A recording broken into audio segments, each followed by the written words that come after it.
I am out hiking the dogs in the woods, and I thought I'd jump on and talk about jumping.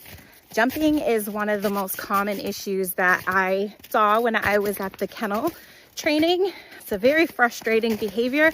The reason it is so frustrating is because in order to eliminate it, you really have to get everybody else on the same page. So that means anyone in your home, anyone that comes to visit, all need to understand the expectation for the dog. A lot of times this behavior develops because when puppies are small, they're adorable, they're trying to jump up and meet you. Another problem is it could even be encouraged. So the dog runs to people, that person responds by maybe putting their hands down, which becomes an invitation to jump. So it's kind of solidified. Now, in order to break this behavior, everyone needs to understand that your dog is not allowed to put their feet on people. So when your dog approaches, one thing you could do is request an alternative behavior. So in order to get attention, the dog is expected to walk up to the person and sit down. It is so freaking nice out today. It is like 50 degrees here in Maine. Feels like a heat wave. Anyway, that is giving the dog an alternative to jumping. When a dog is approaching you and it's getting ready to jump, turn away. Turn away from the dog. Ignore the dog. The dog is trying to seek your attention. If you give that attention to the dog when it's jumping, you have validated that behavior. The dog is going to jump in order to get attention. Ignoring and turning away from the dog shows the dog that's not how we get attention.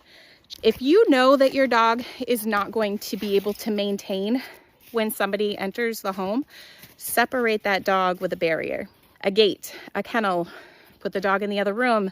Take your dog out of the situation if you know it's not going to be successful. Another thing you can do is keep the dog on a leash when somebody is approaching them. That way the dog does not get away with the behavior and therefore validate it. Prepare the person coming through, and I highly recommend this step. Let them know, hey, I'm training my dog right now not to jump on people. I want you to do A, B, and C. Set your guests up for success as well. Remember, if the dog can't do it, the behavior hasn't worked, it hasn't been validated. It is very difficult to break a behavior that it has been validated. I've had dogs who were 3-4 years old come and they're still jumping because the behavior worked for them.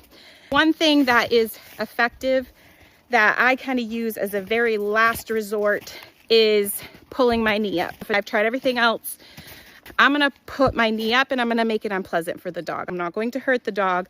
I'm not going to hi-ya the dog. But I am going to hold my knee up so when it jumps up on me, my knee is a barrier between me and them. That wasn't awesome. Hopefully they don't do it again. Jumping is a self-rewarding behavior. I probably should have mentioned that in the very beginning. The dog finds satisfaction in jumping on somebody. They're going to continue to do it. Either A, preventing the situation with antecedent arrangement, or making it unpleasant when it does happen. Any questions about jumping, reach out, let us know. Thank you.